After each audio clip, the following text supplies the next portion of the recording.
The Road to Stoicism. Introduction. Strip Stoicism of its paradoxes and its deliberate misuse of language, and what remains is simply the moral philosophy of Socrates, Plato, and Aristotle, destroyed by the physics of Heraclitus. Stoicism was less a new doctrine than the way ancient Greek philosophy was finally presented to the world. His popularity was due in part to his brilliance.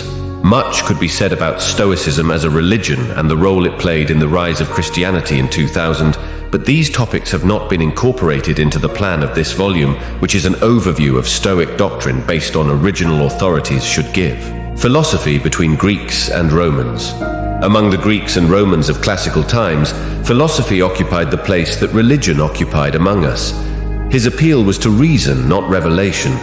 Why, Cicero asks in his posts, should we train ourselves in virtue if not in philosophy? Now, assuming that truth rests on authority, it is natural that it should be imprinted on the mind from an early age, for the essential thing is that it is believed, but a truth that appeals to reason must be happy wait until reason develops. We are born into the Eastern or Western or Anglican communion or some other denomination, but the earnest young Greek or Roman freely adopted the principles of one of the great sects that divided the world of philosophy. The motive which at first impelled him to do so may have been simply the influence of a friend or the speech of an eloquent orator, but the decision once made was his own decision, and he stuck to it. Conversions from one sect to another were quite rare. A certain Dionysius of Heraclea, who defected from the Stoics to the Cyrenaics, was ever since known as the deserter. It was just as difficult for us to be independent in philosophy as it is for us in politics. When a young man entered a school, he was committed to all his opinions, not only on the end of life, which was the main point of contention, but on all questions on all subjects. The Stoic differed from the Epicurean not only in his ethics, it also differed in its theology, its physics, and its metaphysics. Aristotle, as Shakespeare knew, believed that young people were incapable of hearing moral philosophy. And yet it was a question, or rather the question, of moral philosophy, the answer to which determined the young man's opinion on all other points. The language that Cicero sometimes uses about the seriousness of the decisions made in the first years of life, and how a young man becomes trapped in a school before he can truly judge, reminds us of what we know today about the danger to one listening to young people make decisions, commands before forming an opinion. To this it was replied that it was only in choosing the authority to follow that a young man exercised his right to private judgment, and that once this was done, he trusted it for everything else. The analogy of this statement is also known to us in modern times. Cicero admits that there would be something to it if the selection of the true philosopher did not require above all the philosophical mind. But it was probably the case then, as it is now, that if one did not form speculative opinions in one's youth, the pressure of business did not leave one with time to do so later. The life of Zeno, the founder of Stoicism, dates back to the time before Christ, 347 to 275. He did not begin teaching until 315, at the ripe old age of 40. Aristotle had died in 322, and with him the great constructive era of Greek thought ended. The Ionian philosophers had speculated about the physical nature of the universe, the Pythagoreans about the mystical properties of numbers. Heraclitus had proposed his philosophy of fire, Democritus and Leucippus had worked out a rough form of atomic theory, Socrates had raised questions about man, Plato had discussed them with all the freedom of dialogue, while Aristotle had worked them out systematically. The later schools did not contribute much to the body of philosophy. They emphasized various aspects of the teachings of their predecessors and led the opinions to their logical consequences. The great lesson of Greek philosophy is that it is worth doing good, regardless of reward and punishment and the shortness of life. The Stoics, through the seriousness of their lives and the influence of their moral teaching, reinforced this lesson so much that it became even more strongly associated with them. Although Cicero always classed himself as an academic, at one point he exclaims that he fears that the Stoics are the only philosophers, and whenever he combats Epicureanism, his language is that of a Stoic. Some of Virgil's most eloquent passages seem to be inspired by Stoic speculation.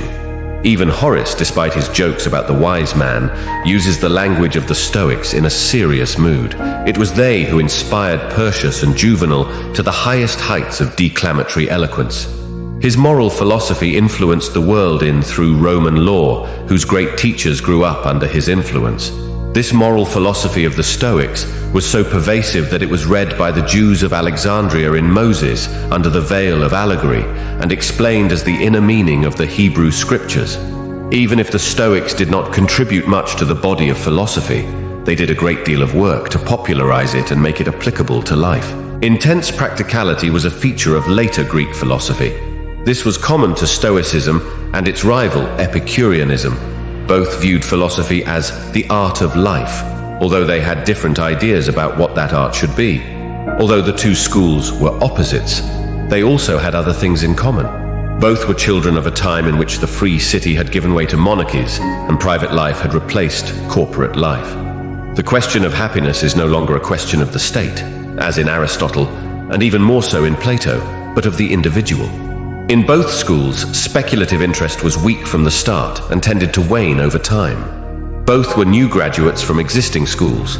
Stoicism arose from cynicism, just as Epicureanism arose from Cyrenaism. Both were content to draw on the pre-Socratic schools for their physics, one adopting the solid philosophy of Heraclitus and the other the atomic theory of Democritus. Both reacted strongly against the abstractions of Plato and Aristotle and tolerated nothing but concrete reality. The Stoics were, in their own way, just as materialistic as the Epicureans.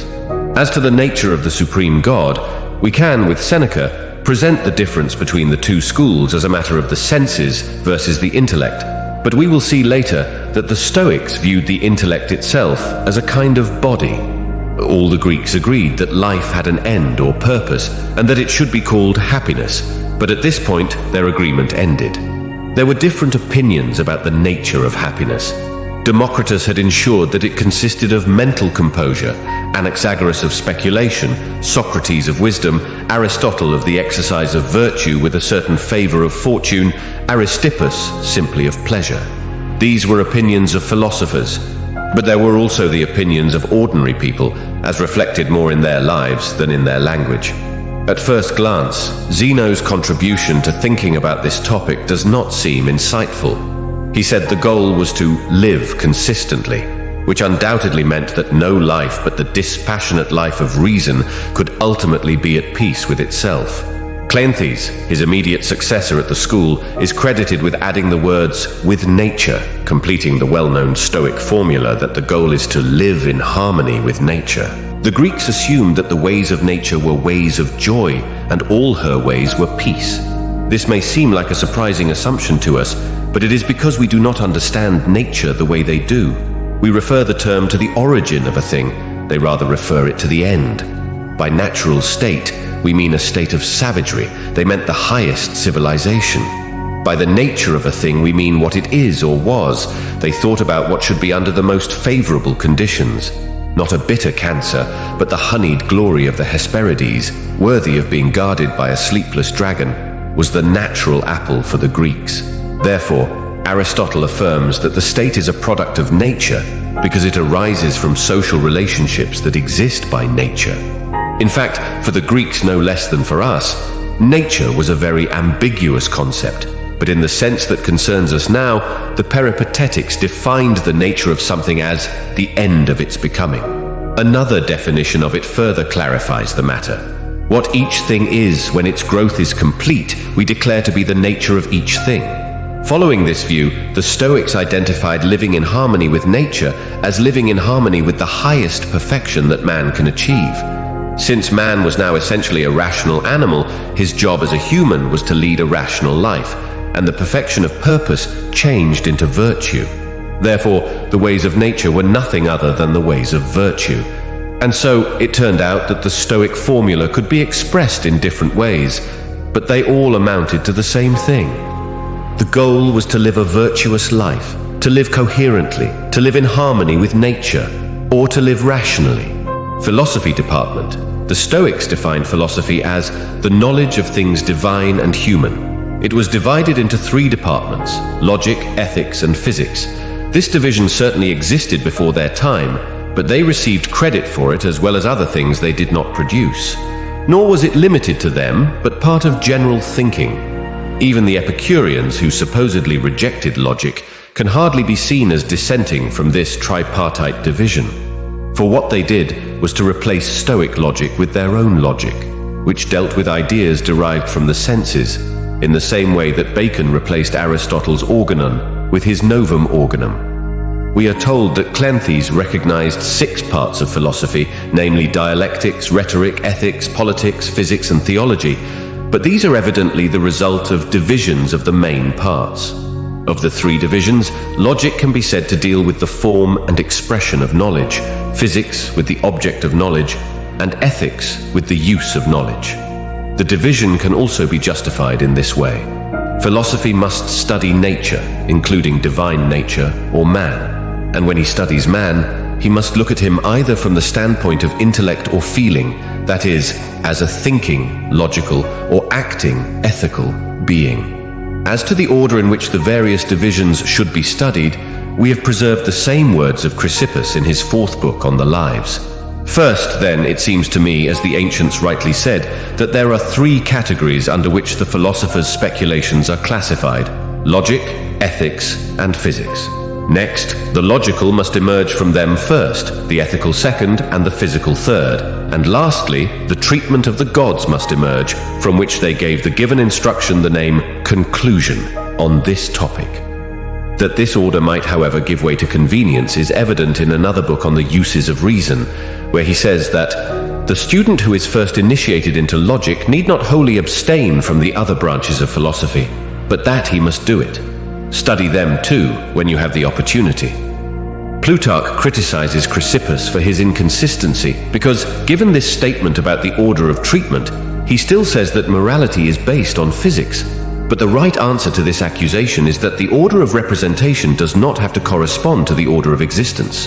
Metaphysically speaking, morality may depend on physics, and man's proper behavior may be derived from the structure of the universe, but still it may be advisable to deal with physics later. Physics is the nature of God and the universe. Our nature can be deduced from this, but first of all, it is better if we know it ourselves, so it would be good to start with the tip of the stick in our hands. But that Chrysippus taught the logical dependence of morality on physics appears from his own words. In his 3rd book on the gods, he says, "Because it is not possible to find any other origin of justice or any mode of its production, except that everything we have to say about good and evil is necessarily from Zeus, and nature of the universe must be derived." Its origin there, and again in his physical theses, since there is no other or more appropriate way of approaching the question of good and evil in relation to the virtues or happiness than from the nature of all things and the administration of the universe. For it is to them that the treatment of good and evil is to be attributed, unless there is a better origin to which we can trace it, and provided that physical speculation is approached solely with a view to the distinction between good and evil. The last words are worth mentioning because they show that even with Chrysippus, who has been called the intellectual founder of Stoicism, the entire focus of the Portico philosophy was on its moral teaching. A popular metaphor in school was to compare philosophy to a vineyard or a fruitful orchard. Ethics was the good fruit, physics the tall plants, and logic the strong wall. The wall only served to protect the trees, and the trees only served to produce fruit. Or, philosophy was also compared to an egg, whose ethics was the yolk that contained the chick. Physics was the white that was its nourishment, while logic was the hard outer shell. Posidonius, a later member of the school, rejected the vineyard metaphor on the grounds that the fruits, the trees, and the wall were all separable, while the parts of philosophy were inseparable. He therefore preferred to compare it to a living organism, where logic consisted of bones and sinews, physics of flesh and blood, but ethics of the soul. Logic. The Stoics had an excellent reputation for logic. In this respect, they were the successors or surpassers of Aristotle, because after the death of Theophrastus, the Lyceum Library is said to have existed until about a century BC. It may have been buried under the soil of Skepsis around 200 BC, so the organon may have been lost to the world during this time. In any case, under Strato, The successor of Theophrastus, who specialized in natural sciences, the school had lost its breadth. Cicero even finds it dramatically appropriate when Cato accuses the later Peripatetics of ignorance of logic. On the other hand, Chrysippus became so famous for his logic that he gave the general impression that if there were a logic among the gods, it would be none other than that of Chrysippus. But if the Stoics have been sturdy in logic, they have been susceptible in rhetoric. These strengths and weaknesses have been characteristic of the school at all times. Cato is the only Roman Stoic whose true eloquence is praised by Cicero. In the demise accents of the school, as we pay attention them in Marcus Aurelius, the imperial sage considers it something grateful to have learned to forego rhetoric, poetics, and elegance of diction. Still, the reader cannot help but wish he had taken steps to temper the harshness of his style. If one could learn a lesson about the importance of offerings to the graces, one might learn from the fact that the early Stoic writers, despite their logical subtlety, all perished, and that their remains are largely to be found in the pages of Cicero. When we speak of logic as one of the three divisions of philosophy, we must remember that the term has a much broader meaning than the one it has with us. These included rhetoric, poetics, and grammar, as well as dialectics or logic proper, not to mention the treatises on the senses and the intellect, which we should now classify as psychology. Logic as a whole was divided into rhetoric and dialectics. Rhetoric was defined as the knowledge of how to speak well in expository speeches, and dialectics as the knowledge of how to argue correctly in questions and answers. The Stoics spoke of virtues of both rhetoric and dialectics because they divided virtue in the most general sense in the same way that they divided philosophy into physics, ethics, and logic. So rhetoric and dialectic were the two types of logical virtue. Zeno expressed his difference by comparing rhetoric to the palm and dialectics to the fist. Rather than mixing poetics and grammar with rhetoric, the Stoics divided dialectics into a part concerned with meaning and a part concerned with sounds, or as Chrysippus put it, meanings and significations. The first part dealt with the treatment of the alphabet, parts of speech, solecism, barbarism, poetry, amphibolia, meter and music, a list that at first glance seems a little confusing, but that we can recognize the general features of the grammar with its departments of phonology, accidentality, and prosody. The treatment of solecism and barbarism in grammar corresponded to that of errors in logic. Regarding the alphabet, it should be noted that the Stoics knew 7 vowels and 6 silent vowels. This is more correct than our way of speaking of 9 silences, since aspirated consonants clearly do not silence. According to the Stoics, language consisted of 5 parts: noun, name, verb, conjunction, and article. Name meant a proper name, and appellative meant a common term. 5 virtues of language were taken into account: Hellenism, clarity, conciseness, propriety, and nobility. By Hellenism was meant speaking good Greek. Distinction was defined as a diction that avoids homeliness. In comparison, there were 2 general vices: barbarism and solecism, the one being an attack on chance and the other on syntax. The well-known evaluation of the little one, Thoughts to a Clean Sheet of Paper, which we join so carefully with the call of Locke, definitely comes from the Stoics. The earliest characters inscribed upon it had been the impressions of sense, which the Greeks called fantasies. A fantasy became described via way of means of Zeno as an impact with inside the soul. Cleanthus changed into content material to take this definition in its literal sense and consider that the soul changed into inspired via way of means of outside items as wax via way of means of a signet ring. Chrysippus, however, observed a problem here and desired to interpret the master's announcing to intend an alteration or extrude with inside the soul. He figured to himself the soul as receiving a amendment from each outside item, which acts upon it simply because the air gets endless strokes while many humans are talking at once.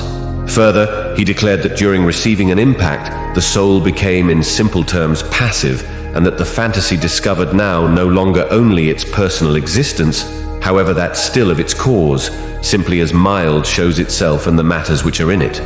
Thus, while via sight we acquire an impact of white, an affection takes area in the soul, in distinctive feature whereof we're chape in a position to mention that there exists a white item affecting us. The electricity to call the item is living with inside the understanding. First ought to come the fantasy, and the understanding, having the energy of utterance, expresses in speech the love it gets from the object. The reason of the fantasy turned into referred to as the fantasy, for example, the white or bloodless object. If there may be no outside cause, then the meant item of the affect become a phantasm, which include a parent in a dream or the furies whom Orestes sees in his frenzy. How then became the effect which had truth in the back of it to be prominent from that which had not? By the feel is all that the Stoics truly had to mention in solution to this question. Just as Hume made the distinction among sense impressions and thoughts to lie within side the more vividness of the former, so did they. Most effective Hume noticed no necessity to head past the impression, while the Stoics did. Certain impressions, they maintained, carried with them an impossible to resist conviction in their personal reality, and this not simply with inside the experience that they existed, however additionally that they had been referable to an outside cause. These had been called gripping fantasies. Such a fantasy did now no longer want evidence of its personal existence, or of that of its object. It possessed self-evidence, its prevalence become attended with yielding and assent at the apart of the soul. For it's far as herbal for the soul to assent to the self-obvious, as it's far for it to pursue its right good. The assent to a griping fantasy become called comprehension, as indicating the organization keep that the soul for this reason took of reality. A gripping fantasy turned into described as one that turned into stamped and inspired from a current object, indistinctive feature of that item itself, in this type of manner because it couldn't be from a non-existent item. The clause, indistinctive feature of that item itself, changed into placed into the definition to offer against this type of case as that of the mad Orestes, who takes his sister to be a fury. There, the affect turned into derived from a current item, however, now no longer from that item as such, however as colored through the creativeness of the percipient. The criterion of truth, then, was nothing other than passionate imagination. This was at least the doctrine of the early Stoics, but the later ones added a rescue clause, if no obstacle exists, because they were pressured by their opponents with such imaginary cases as that of Admits, who saw his wife before him in real events and yet did not believe that it was her. But there was an obstacle here. Admits did not believe that the dead could be resurrected. Once again, Menelaus did not believe in the real Helen when he found her on the island of Pharos. But here too there was an obstacle, for Menelaus could not be expected to know that he had been fighting for a spirit for 10 years. However, when there was no such obstacle, they said the captivating fantasy actually earned its name because it almost grabbed men by their hair and dragged them to get them to agree. So far, we have used imagination only to refer to real or imagined sensory impressions. However, the term was not so restricted by the Stoics, who divided fantasies into meaningful and nonsensical. The latter came through reason and were incorporeal things that could only be grasped by reason. Plato's ideas only existed in our heads. The horse, man, and animal had no substantial existence but were phantoms of the soul. So the Stoics were what we should call conceptualists. Understanding was also used in a broader sense than we have previously used. There was a sensual understanding of black and white, of rough and smooth, but there was also a rational understanding of demonstrative inferences, such as the existence of the gods and the fact that they exercise providence. This reminds us of Locke's statement, "It is as certain that there is a God as that the opposite angles formed by the intersection of two straight lines are equal." In fact, the Stoics had great affinities with this thinker in, right or rather, he to them. The Stoic explanation of the way in which the mind comes to its ideas could almost be taken from the first book of Locke's essay. Up to 9 forms are listed, the first of which corresponds to simple ideas. 1, through representation, as objects of the senses. 2, through similarity, such as Socrates' idea in his painting. 3, through analogy, which, by increase or decrease, resembles the ideas of giants and pygmies which come from men, or like the idea of the center of the earth, which is arrived at by contemplating smaller spheres. 4, through implementation, such as the idea of men with eyes on their chests.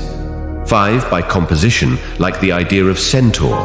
6, by opposition, as the idea of death to that of life. 7, through some kind of transition, like the meaning of words and the idea of place. 8, by nature, as an idea of what is just and good, 9 of privation, as without hands. The Stoics, in turn, resembled Locke in their attempt to give a definition of knowledge that included both the reports of the senses and the relationship between ideas. They defined knowledge as a secure understanding or habit of accepting fantasies that could not be changed by reason. At first hearing, these definitions appear to be limited to sensory knowledge, but when we reflect on the broader meanings of understanding and imagination, we see that the definitions apply as they should apply to the mental understanding of the power of a demonstration, nothing less than the existence of a physical object. In Zeno, with his characteristic touch of Oriental symbolism, used gestures to illustrate the steps to knowledge to his students. He showed his right hand with his fingers outstretched and said, "This is a fantasy." Then he tightened his fingers a little. "This is agreement." Then he clenched his fist. "This is understanding." Then he clenched his fist close. With his left hand he added, "This is knowledge." A concept corresponding to our word concept was defined as a phantom of the understanding of a rational animal. For a concept was nothing more than a phantom as it presented itself to a rational mind. Likewise, so many shillings and sovereigns, they are nothing else in themselves as shillings and sovereigns, but when used as fare, they become tickets. The ideas were obtained partly by nature, partly by teaching and study. The former classes of ideas were called prejudices. The latter simply adopted the generic name. Starting from the general ideas that nature gives us, reason was perfected at about the age of 14, at the moment when the voice, its external and visible sign, reaches its full development and the human animal, complete in other respects, is. Aspects like being, able to reproduce its species.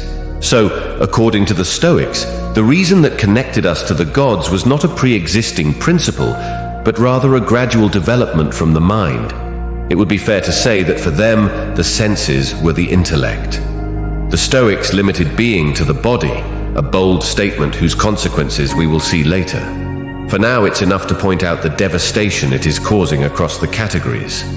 Of Aristotle's 10 categories, only the first remains, substance, and only in the strictest sense of primary substance. But a substance or body can be viewed in 4 ways. 1. Simply as a body. 2. As a body of a certain kind. 3. As a body in a certain state. 4. As a body in a certain relationship. This gives rise to the 4 Stoic categories. Similar substrates, so arranged, so related. But this would not eliminate the incorporeal from existence. Because what could one do with things like the meaning of words, time, place, and the infinite void? Not even the Stoics gave them substance, and yet they had to be acknowledged and discussed.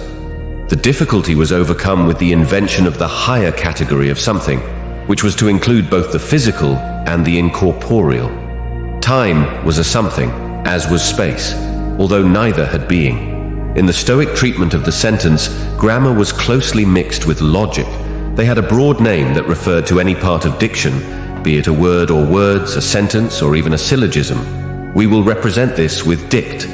A dictation was thus defined as that which exists in accordance with a rational imagination. A dictation was one of the things that the Stoics admitted lacked a body.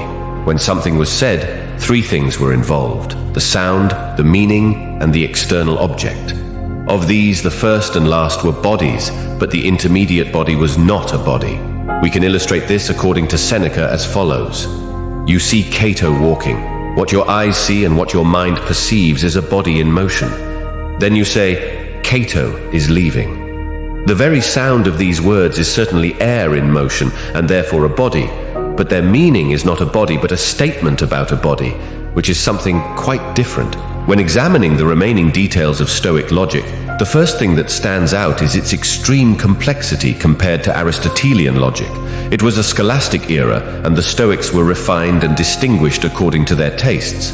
As to immediate inference, a subject treated with subtlety among us, Chrysippus estimated that the changes that could be produced in 10 propositions exceeded 1,000,000.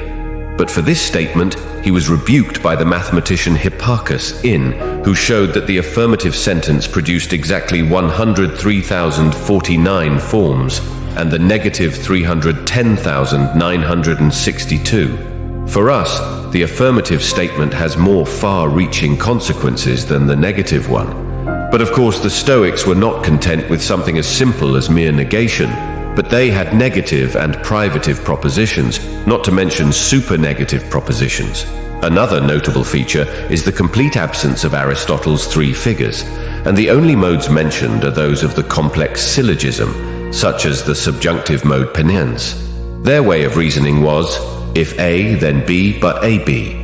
The important role that conjunction sentences played in their logic led the Stoics to formulate the following rule regarding the material quality of such sentences. Truth can only be followed become truth, but falsehood can be followed by falsehood or truth. So if it is truly stated that it is day, all consequences of that statement, for example, that is light, must also be true. But a false statement can lead us in any direction. For example, if it is falsely claimed that it is night, then the consequence that it is dark is also false. But when we say, the earth flies, which has been considered not only false but also impossible. Footnote, here we may recall Arago's warning against calling anything beyond the reach of pure mathematics impossible, implies this the true consequence of what the earth is. Although the simple syllogism is not mentioned in Diogenes Laertius's outline of Stoic logic, it appears frequently in the explanations of his arguments that have been left to us. Take, for example, the syllogism with which Zeno defended the reason for temperance in "One has no secret from a man who is drunk. A secret is confessed to a good man. A good man will not get drunk." The chain argument, which we mistakenly call Sorites, was also a favorite tool of the Stoics. If a single syllogism is not sufficient to convince people of virtue, surely a condensed series must be effective. And so they demonstrated that wisdom is sufficient for happiness as follows. The wise is temperate. The temperate is constant. The constant is unshakable. The unshakable is free from sadness. He who is free from sadness is happy. The wise person is happy. The joy that the early Stoics took in this pure play of the intellect led them to eagerly engage in the plethora of fallacies common among the Greeks of their time. These seem to have been invented, most of them, by the Megarians, and particularly by Eubulides of Miletus, a student of Euclid. But they were shared with the Stoics by both friends and enemies, who praised their subtlety or ridiculed their solemnity associated, deal, with you. Chrysippus himself did not fail to propose sophists such as the following. He who reveals the secrets to the uninitiated commits impiety. The Hierophant reveals the secrets to the uninitiated. The Hierophant commits impiety. Everything you say passes through your mouth. You say a car drives through your mouth. It is said that he wrote 11 books about the nobody fallacy. However, most of his ingenuity seems to have come from the famous liar, whose invention is credited to Eubulides. This fallacy in its handiest shape is as follows. If you really say you're lying, are you lying or telling the truth? Chrysippus found this inexplicable. However, he was far from refusing to discuss it, for we find in the list of his works a treatise in 5 books on the inexplicable, an introduction to the liar and liar for the introduction, 6 books on the liar himself, a work directed against those who consider such sentences both false as well as false, another against those who tried to solve the liar through a splitting process in 3 books on the solution of the liar, and finally a controversy against those who claimed that the liar had false premises. It was well for poor Philetus of Kos to end his days before Chrysippus was born, although he grew weak and died because of the liar, and his epitaph served as a solemn reminder to the poets not to meddle with logic. Because it's me in. It was the liar who let me die in and the bad nights it caused. Maybe we owe you an apology for the translation. Ethics. We have already had to consider the psychology of the Stoics in relation to the first principles of logic. This is no less necessary now when it comes to the foundations of ethics. We are told that the Stoics said that the soul was made up of 8 parts. These were the 5 senses, the sound organ, the intellect, and the reproductive principle. It will be observed that passions are conspicuous by their absence. For the Stoic theory held that the passions were merely the intellect in a diseased state due to the perversions of falsehood. For this reason, the Stoics did not negotiate passionately, thinking that once he was allowed to enter the citadel of the soul, he would oust the legitimate ruler. Passion and reason were not 2 things that could be kept separate, in which case reason would be expected to control passion, but rather they were 2 states of the same thing, one worse, and one better. The unshakable intellect was the rightful ruler of the human kingdom. Therefore, the Stoics generally spoke of it as a guiding principle.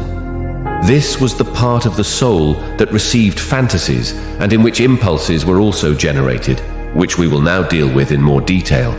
The impulse or appetite was the principle of the soul that impelled action.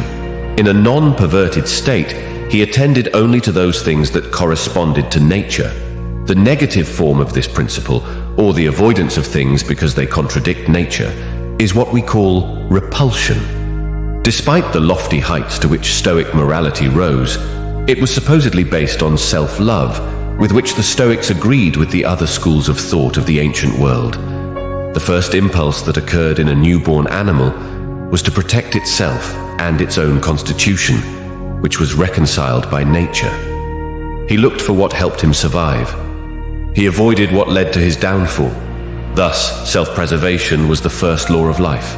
While man was still in a purely animal state, and before reason was developed in him, the things that corresponded to his nature, such as health, strength, good physical condition, mental health of all senses, beauty, speed, etc., were word.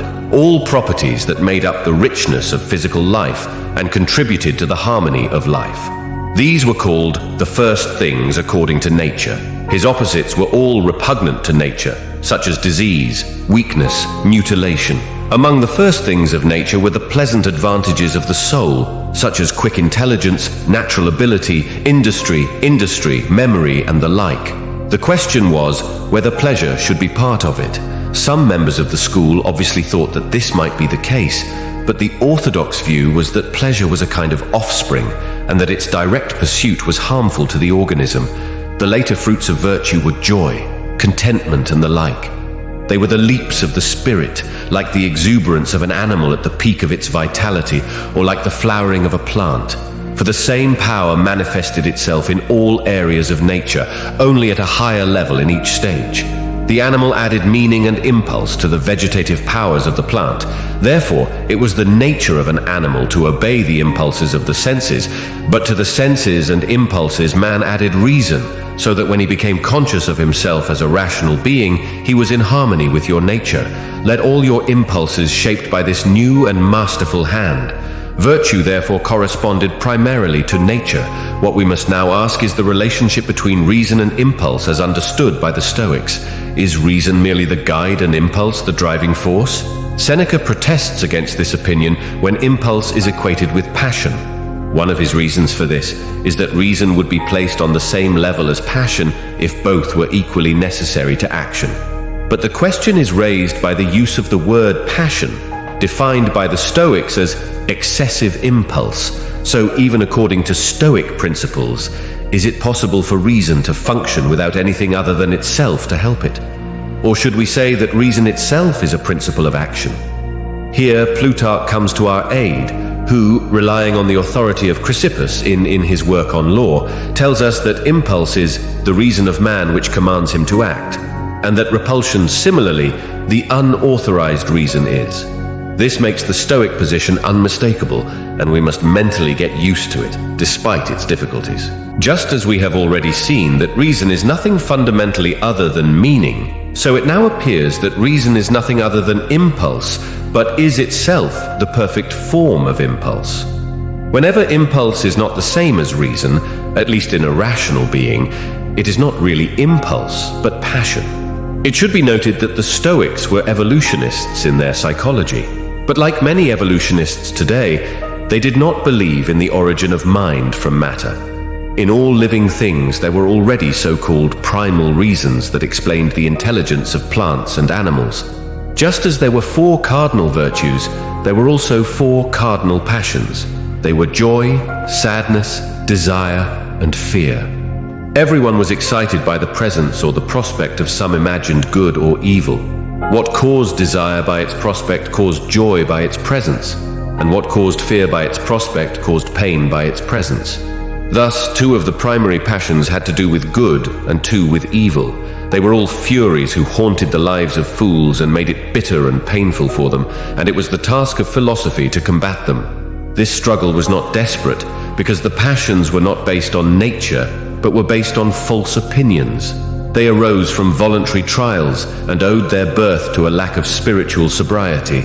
If a person wants to spend the time allotted to him in peace and quiet, he must definitely keep away from passions. Once the 4 major passions had been formulated, it became necessary to justify the division by arranging the specific forms of feeling under these 4 headings. In this task, the Stoics demonstrated a subtlety that interests the lexicographer more than the student of philosophy. They placed great emphasis on the derivation of words to give a clue to their meaning. And since his etymology was not bound by principles, his genius was free to indulge the most extravagant whims of imagination. Although every passion was a self-condemnation, there were still certain eupathies or happy affections that the ideally good and wise man would experience. These were not disorders of the soul, but rather constancy. They were not opponents of reason, but were part of reason. Even though the wise man would never be filled with joy, he would still feel a lasting joy in the presence of the true and only good. In fact, desire would never excite him, but he would still be animated by desire, because it was directed only toward the good. And although he would never feel fear, he would still be in danger if proper precautions were taken. Therefore, there was something rational that corresponded to 3 of the 4 main passions. Joy had to be opposed to joy. There was nothing that could counteract the pain, for it arose from the presence of an evil that preferred never to strike the wise. Pain was the irrational belief that one should grieve when there was no reason to. The Stoics' ideal was the cloudless calm of Socrates, whose Antipe claimed always had the same face, both when he left the house in the morning and when he returned home in the evening. Since the colorful band of passions followed the banners of their 4 leaders, certain forms of feeling sanctioned by reason were assigned to the 3 eupathies. In, Zeno divided things into good, bad, and indifferent. Virtue and what partakes of virtue belong to the good, to evil, to vice, and to the one who partook of vice. Everything else was indifferent. The 3rd class then included life and death, health and illness, pleasure and pain, beauty and ugliness, strength and weakness, honor and shame, wealth and poverty, victory and defeat, nobility and lowliness of birth. Good was defined as that which brings benefit.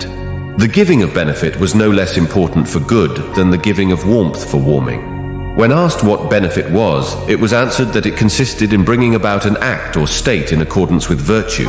And similarly, it was stated that harm consisted in bringing about an act or state in accordance with virtue, to bring about harmony with vice. Indifference to things other than virtue and vice arises from the definition of the good, which essentially makes it useful. Things like health and wealth may or may not be beneficial depending on the circumstances. Therefore, they were no more good than evil. Again, nothing could be truly good, the good or evil of which depended on the use to which it was put. But this was the case with things like health and wealth. The true and only good was then identical with what the Greeks called the beautiful, and what we call the right thing. To say that something was right would be to say that it was good, and conversely to say that it was good would be to say that it was right. This absolute identity between good, and on the other hand between evil and evil, was the head and front of Stoic ethics. Good contained everything that was necessary for a happy life. Evil was the only evil, and made people unhappy whether they knew it or not. Since virtue itself was the goal, it was of course worth choosing, apart from hope or fear as to its consequences. Furthermore, as the highest good, it could not admit of any increase by the addition of indifferent things. He didn't even allow an increase to prolong his own existence, because it wasn't about quantity, but about quality. Virtue for an eternity become no extra distinctive feature, and consequently no extra excellent than distinctive feature for a moment. Yet one circle was not rounder than another, whatever diameter was chosen, nor would it impair the perfection of a circle if it were immediately erased in the same dust in which it was drawn. To say that the good of man lies in virtue would be another way of saying that it lies in reason, since virtue is the perfection of reason. Since nature had only distinguished man from other creatures through reason, living a rational life meant following nature. Nature was both the law of God and the law of man. For by the nature of a thing we do not mean what we actually find in it, but what it was obviously intended to be in the eternal suitability of things. So to be happy was to be virtuous was to be rational was to follow nature, and to follow nature was to obey God. Virtue gave life the smooth flow that, according to Zeno, constituted happiness. This was achieved when genius itself was in harmony with the will that controlled all things. Once virtue was purified of all waste of emotion, it appeared as something purely intellectual, so that the Stoics agreed with the Socratic view that virtue was knowledge. They also adopted from Plato the 4 cardinal virtues of wisdom, temperance, courage, and justice, and defined them as so many branches of knowledge. There were 4 main vices: madness, intemperance, cowardice, and injustice. For both virtues and vices, there was an extensive classification of specific characteristics. Yet despite the care with which the Stoics divided and compartmentalized the virtues according to their doctrine, virtue was always one and indivisible. For virtue was simply reason, and when reason was present, it should control all aspects of behavior equally. He who has one virtue has them all, was a paradox that Greek thought was already familiar with. But Chrysippus went further and declared that anyone who demonstrated one virtue demonstrated all the virtues. Neither was the person perfect who did not have all the virtues, nor was the deed perfect if he did not include all the virtues. The difference between the virtues was simply the order in which they arranged things. Everyone was themselves first and the rest second. Wisdom had to determine what was right, but that also included the other virtues. Temperance should give stability to impulses, but how could the term moderate be applied to a man who resigned his post out of cowardice, or who failed to repay a deposit out of greed, which is a form of injustice, or to anyone? Who has committed injustice in their affairs through recklessness, which falls into the category of stupidity? Courage had to face danger and difficulty, but was not courage unless his cause was just. In fact, courage was defined, among other things, as a virtue that fought in the name of justice. Likewise, justice placed the attribution to each of his duties first, but had to take into account the other virtues. In short, it was the task of the virtuous man to know and do what should be done, for what should be done required wisdom in choice, courage in perseverance, justice in tasks, and moderation in the fulfillment of one's convictions. A virtue never acted on its own strength, but always on the advice of a committee. The reversal of this paradox, whoever has one vice has all vices, was a conclusion that the Stoics did not hesitate to reach. You could lose some of your Corinthian porcelain and still keep the rest, but losing a virtue, if a virtue can be lost, would mean losing that too. We have now encountered the first paradox of Stoicism and can see its origins in the equation of virtue and pure reason. In presenting the innovations in Zeno's teachings, Cicero mentions that although his predecessors had recognized the virtues that were due to nature and habit, he made them all dependent on reason. A natural consequence of this was the reaffirmation of the position that Plato held or sought to maintain, namely, that virtue can be taught. But the role nature plays in virtue cannot be ignored. Zeno had no power to change the facts. The only thing he could do was pass naming laws, and he did so vigorously. Nothing could be called a virtue that did not come from the nature of reason and knowledge, but one still had to admit that nature provided the starting points for the 4 cardinal virtues: the discovery of one's own impulses, just resistance, and harmonious distributions. From good and bad things, we now move on to indifferent things. Until now, Stoic teaching has been strict and uncompromising. Now we have to look at it from a different light and see how it tried to balance common sense. Indifference means things that do not necessarily contribute to virtue, such as health, wealth, strength, and honor. It is possible to have all of these and not be virtuous. It is also possible to be virtuous without it. But now we must learn that while these things are neither good nor bad, and therefore not a matter of choice or avoidance, they are far from indifferent in the sense that they cause neither impulse nor repulsion. Certainly there are things that are indifferent in this ultimate sense, such as whether one stretches one's finger from side to side, whether one bends to pick up a straw, or whether the number of hairs on one's head is uniform or strange. But things like this are extraordinary. Most things other than virtue and vice arouse in us impulses or aversions. From this, it follows that the word indifferent has two meanings. 1. Neither good nor bad. 2. Neither impulse to awaken nor repulsion. Among the things that were indifferent in the first sense, some corresponded to nature, others contradicted nature, and still others were neither.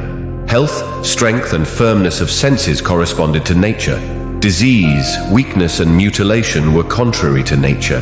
But things like the fallibility of the soul and the vulnerability of the body were neither natural nor contrary to nature, but simply nature. All things that corresponded to nature had value, and all things that contradicted nature had what we must call disvalue. In fact, indifferent things had no value at all in the highest sense of the term value, that is, in the sense of worth or absolute value. But one could still attribute to them what Antipater expressed with the term a selective value, or what he expressed with his barbaric privative, a disselective disvalue. If a thing had selective value, that thing was taken in place of its opposite, provided the circumstances permitted, for example, health rather than disease, wealth rather than poverty, life rather than death.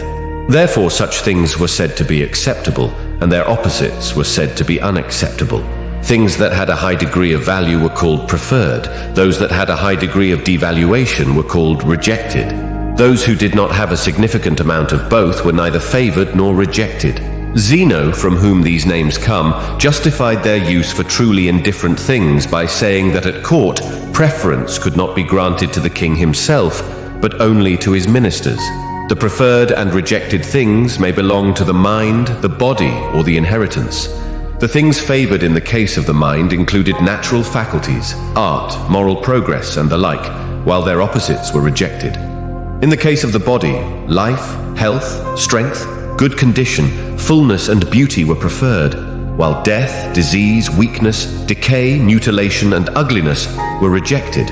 Among things external to the soul and body, wealth, prestige, and nobility were preferred, while poverty, bad reputation, and low lineage were rejected. So all worldly and marketable goods, after the Stoics had solemnly refused entry to them at the main gate, were smuggled into a kind of merchant's entrance under the name of indifferent things. We must now see how they had two moral codes, so to speak, one for the wise man and one for the world in general. Only the wise could act rightly, but other people could carry out the stopgap measures. Anyone could honor his parents, but only the wise man did so out of wisdom, for he alone possessed the art of living, the special task of which was to do with the best of intentions whatever was done. All of the sage's deeds were perfect qualities, called righteousness. All the actions of all other people were sins or evils. At best, it could only be intermediate properties. So the term property is a general term. But as is often the case, the general term has become fixed in its usage to a specific meaning, so that intermediate acts are usually referred to as properties rather than justice. Examples of righteousness are wisdom and fair dealing. Examples of decency or intermediate actions are marriage, visiting an embassy, and dialectics. The word duty is often used to translate the Greek term which we translate as property. Any translation is nothing but a choice of evil, since we have no real equivalent for the term. It was applicable not only to human behavior, but also to the performance of lower animals and even to the growth of plants. Now, the folly of generalization aside, we should hardly think of the stern daughter of the voice of God in the context of an amoeba successfully responding to the stimulus, but the creature in its incipient form bears a vague analogy to duty. The term in question was first used by Zeno and was explained by him, according to its etymology, in the sense of what one had to do, so that in this respect, become would be the most appropriate translation. The realm of property was limited to indifferent things, so that there were qualities common to the wise and the foolish. It was about taking things that were in harmony with nature and rejecting things that were not in harmony with nature. Even the desirability of living or dying was determined not by virtue or vice, but by the preponderance or deficiency of things according to nature. Therefore, it might be appropriate for the wise man to leave life of his own free will despite his happiness, and the fool to remain in it despite his misery. Since life itself was indifferent, the whole question was a matter of opportunism. Wisdom could lead them to abandon themselves when the occasion seemed to demand it.